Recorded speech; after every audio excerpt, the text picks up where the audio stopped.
Olá, muito boa tarde. No dia 20, a Conferência Episcopal Portuguesa propõe uma Jornada Nacional de Oração pelas vítimas de abusos sexuais, de poder e de consciência na Igreja Católica. Daqui a pouco falamos com o Padre Manuel Barbosa, secretário da Conferência Episcopal Portuguesa, sobre esta iniciativa, mas primeiro destacamos as mensagens de Páscoa do Papa Francisco. Cari fratelli e sorelle, buongiorno.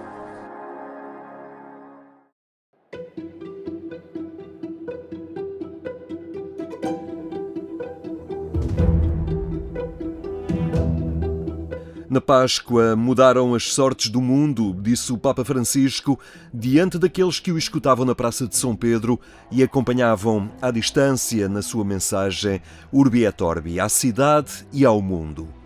Depois da celebração da Eucaristia do domingo de Páscoa, o Papa subiu à varanda central da Basílica de São Pedro e reforçou a alegria e a proximidade de um Deus que nos acompanha. Non siamo soli, Gesù il vivente è con noi e per sempre. Gioiscano la Chiesa e il mondo, perché oggi le nostre speranze non si infrangono più contro il muro della morte, ma il Signore ci ha aperto un ponte verso la vita. Sì, fratelli e sorelle, a Pasqua la sorte del mondo è cambiata e questo oggi, che coincide pure con la data più probabile della resurrezione di Cristo, possiamo rallegrarci di celebrare per pura grazia il giorno più importante e più bello della storia. Francisco lembrou que, na Páscoa, acelera-se o passo na caminhada que se torna uma corrida. Nela, a humanidade vê a meta do seu percurso, o sentido do seu destino, que é Cristo.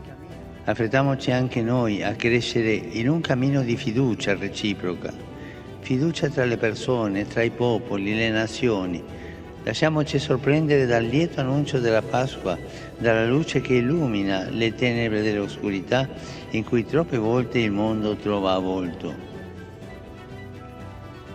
Affrettiamoci a superare i confini e le divisioni e aprire i nostri cuori a chi ha più bisogno. Affrettiamoci a percorrere i sentieri di pace e di fraternità.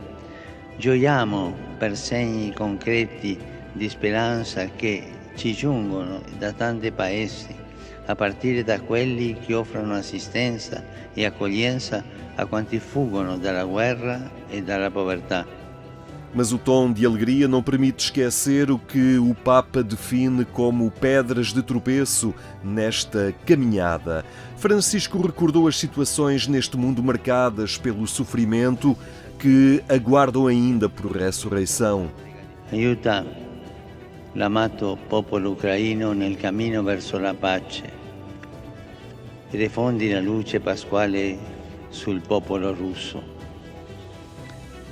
Conforta i feriti e quanto hanno perso i propri cari a causa della guerra e fa che i prigionieri possano tornare sani e salvi alle loro famiglie. Apre i cuori dell'intera comunità internazionale perché si adoperi a porre fine a questa guerra e a tutti i conflitti che insanguinano il mondo a partire dalla Siria, che attende ancora la pace. O Papa enumerou diversas situações marcadas pela violência ou pela dor, pediu a paz para Jerusalém, lembrou os jovens da Tunísia, a situação política no Líbano, os refugiados, presos políticos e os migrantes que continuam expostos a todas as formas de tráfico e escravidão. Mas a Páscoa remete à esperança e a continuar o caminho. Fratelli e sorelle, ritroviamo anche noi il gusto del cammino, acceleriamo il battito della speranza, pregustiamo la bellezza del cielo. Os apelos do Papa em dia de Páscoa numa praça de São Pedro decorada com 40.000 flores que chegaram dos Países Baixos, numa tradição que começou no pontificado de São João Paulo II.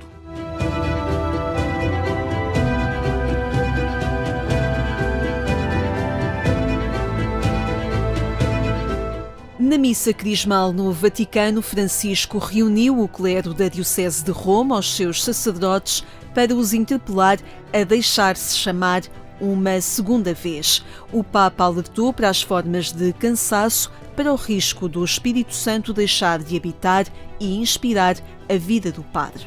A tutti, prima o poi succede di sperimentare delusioni, fatiche, debolezze, con l'ideale che sembra usurarsi fra le esigenze del reale, mentre subentra una certa abitudinarietà di alcune prove, prima difficili da immaginare. Francisco alerta para uma normalidade cinzenta onde se insinuam 3 perigosas tentações: a da acomodação, da substituição e do desânimo. Ed ecco qui il grande rischio, mentre restano intatte le apparenze, io sono sacerdote, io sono prete, ci si ripiega su di sé e si tira a campare svogliati.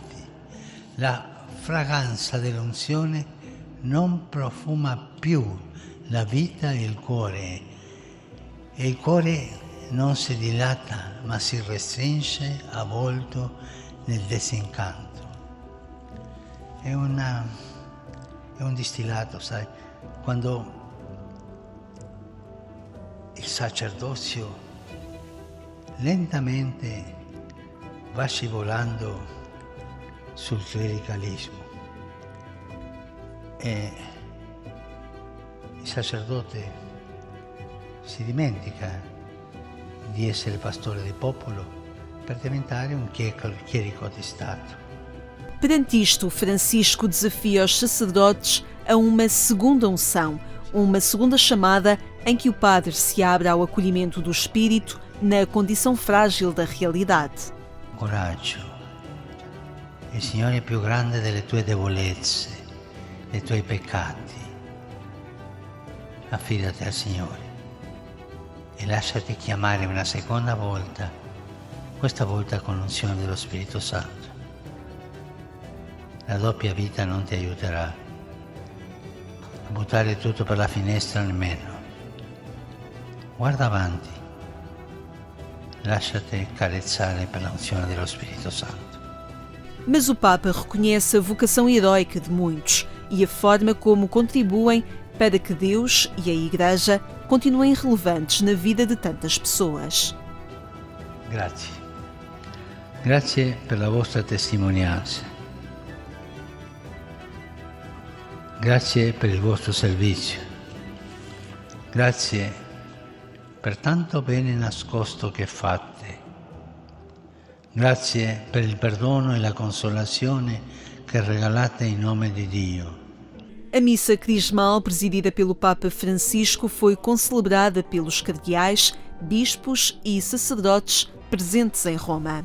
Nesta celebração, os sacerdotes renovam as promessas feitas no momento da ordenação e são abençoados os óleos dos catecúmenos e dos enfermos e consagrado ainda o santo óleo do crisma.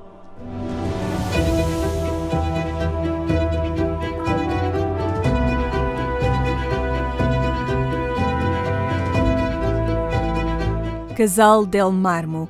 A prisão para menores nos arredores de Roma foi desta vez o local escolhido pelo Papa Francisco para a celebração da Ceia do Senhor. A ocasião litúrgica que assinala a instituição da Eucaristia é também um sinal forte do serviço e da humildade com que Cristo se coloca diante dos discípulos e estes se devem apresentar ao mundo. Servir e servir os últimos e os mais frágeis. É a essência da atitude cristã, a disponibilidade e o amor para com o próximo. Se noi ascoltassimo questa cosa di Gesù, la vita sarebbe così bella, perché ci affretteremo a aiutarci uno all'altro, no?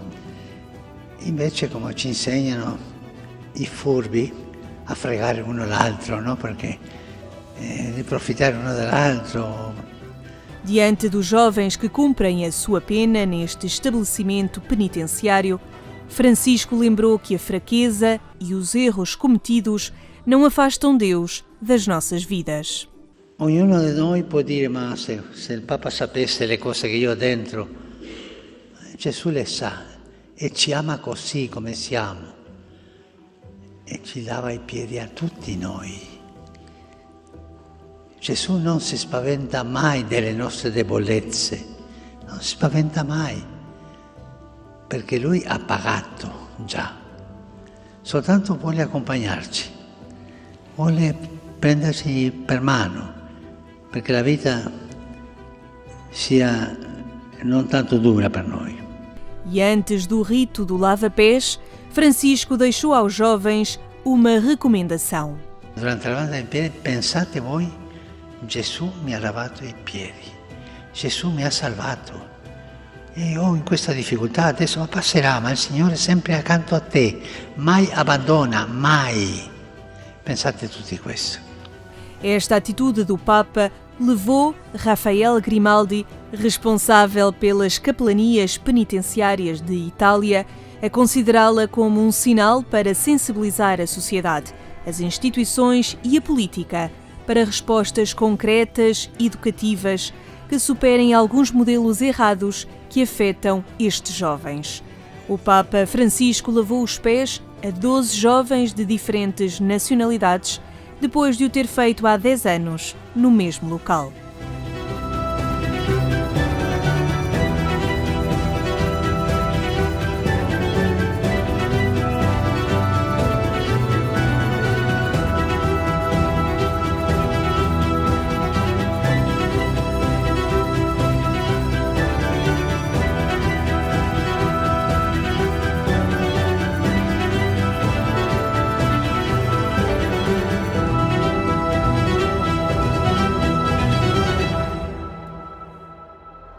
E non dimenticatevi di pregare per me. Arrivederci.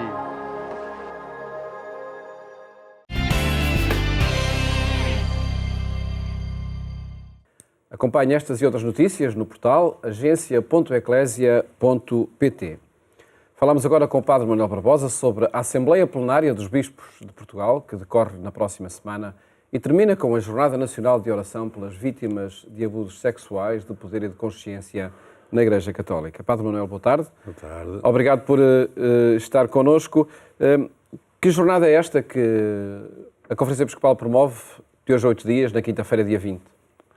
Sim, é uma iniciativa da Assembleia Plenária, já de novembro que vem, e no Conselho Permanente de março, dia 14, foi explicitada como sendo uma jornada, naturalmente, de oração pelas vítimas de abusos sexuais, mas alargando que o Papa Francisco pede também às vítimas de poder e de consciência na Igreja.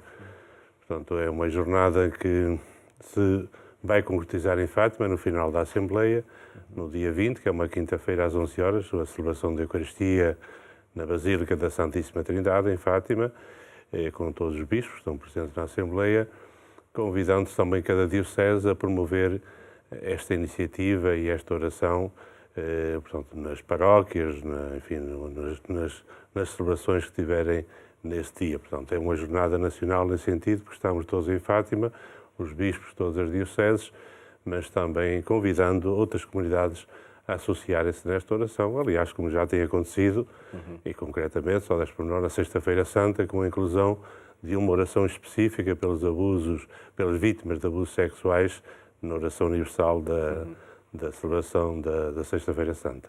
E de resto, esse foi um tema referido por muitos bispos nas celebrações da Páscoa, nomeadamente nos encontros com o clero na quinta-feira de manhã. Sim, foi ali naturalmente, e também acompanhei, onde estou presente, quase todas as homilias de quinta-feira Santa na Missa Crismal, portanto, na parte da manhã, e focaram esta dimensão, não só a questão do pedir perdão, como o Papa Francisco diz, não basta pedir perdão, mas naturalmente incentivando a que haja uma reparação, a que não se volte ao mesmo, que se erradique este mal na vida da Igreja e também da sociedade, mas também valorizando nessa missa crismal aqueles, e a maioria, são quase todos, os sacerdotes que prestam bem, que dão a sua vida, se dedicam totalmente à causa do Evangelho, ao serviço da Igreja. Inscreve-se esta Jornada Nacional e, enfim, outras iniciativas que a Conferência Episcopal vai promovendo, inscrevem-se nesse propósito de combater, de prevenir e erradicar estes crimes do âmbito da Igreja Católica? Sim, nesse âmbito é um gesto, como dizia no ponto 10 do comunicado final, que não vou ler, do Conselho Permanente, é um gesto que é a oração, também é um memorial para significar precisamente este pedido de perdão, mas também o esforço de erradicar este mal e todo o processo que se tem feito na Igreja de constituir uma comissão independente, com o relatório final que aí esteve, enfim, com tudo que teve à sua volta, mas muito positivo pelas indicações que dá para o futuro, pelo trabalho que as comissões diocesanas de proteção de menores e adultos vulneráveis estão a fazer, continuam a fazer, e pela sua coordenação nacional, como está indicado também na próxima Assembleia, possivelmente com a constituição de um grupo de acolhimento, acompanhamento com caráter mais autónomo, porque nem todos podem rever às vezes nesta identificação das comissões diocesanas. Portanto, é todo um caminho que se está a fazer para que não haja vítimas. Havendo uma já é muito, já é tudo, não é? Mas que não haja vítimas de abusos sexuais na Igreja e esperando também que na sociedade esse caminho se faça também, que é necessário. Um tema que vai marcar a Assembleia dos Bispos na próxima semana, não é? E que outros tópicos da agenda de trabalhos estão previstos? Sim, há temas que são recorrentes, mas não é para dizer mais do mesmo. Não repetidos. São temas, por exemplo, a Jornada Mundial da Juventude, que também foi referida nas homilias pascais de muitos bispos.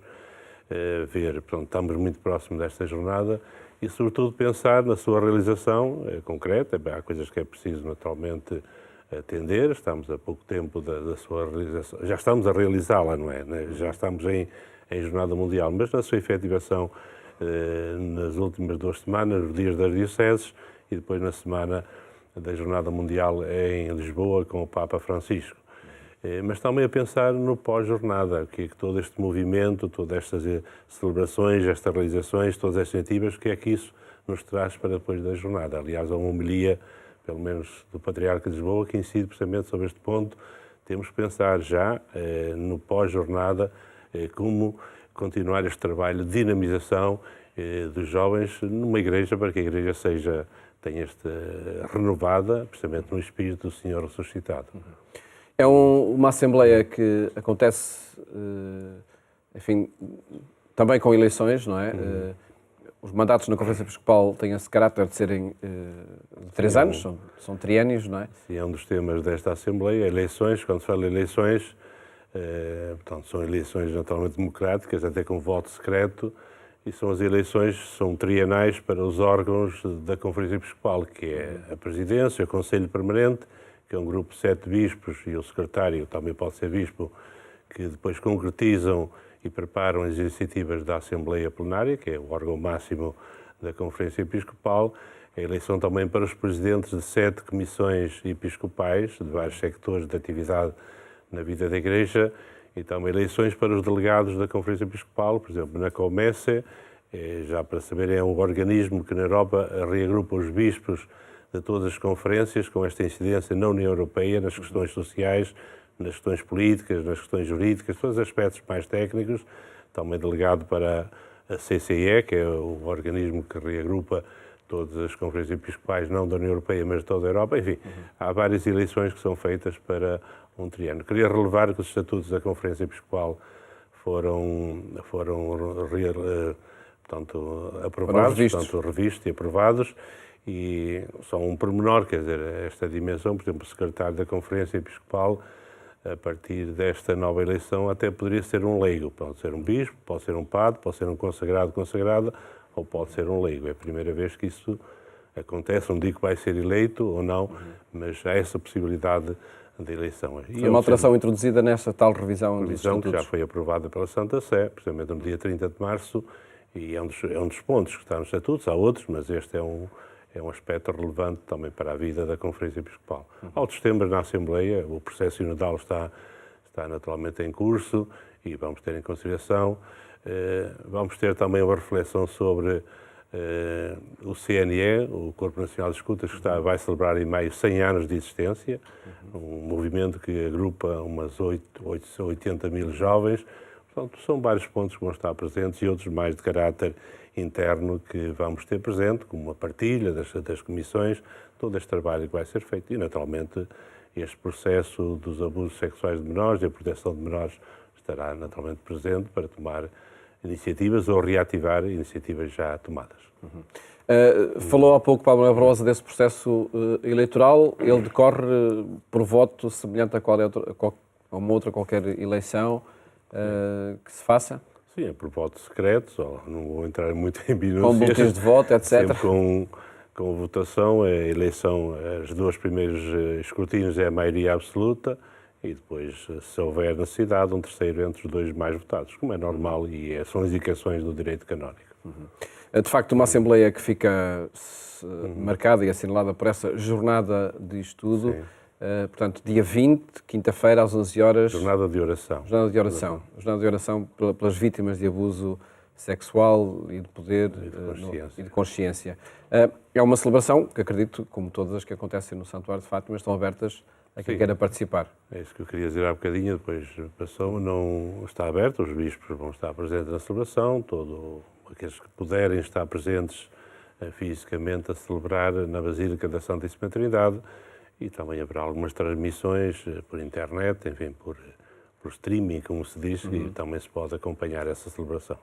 Decorre na Basílica da Santíssima Trindade, no Santuário de Fátima. Agradeço, Pablo Manuel Barbosa, ter estado aqui Muito obrigado. A apresentar esta agenda de trabalhos, nomeadamente esta iniciativa, desta jornada de estudo pelas vítimas de abuso sexual, de poder e de consciência na Igreja Católica.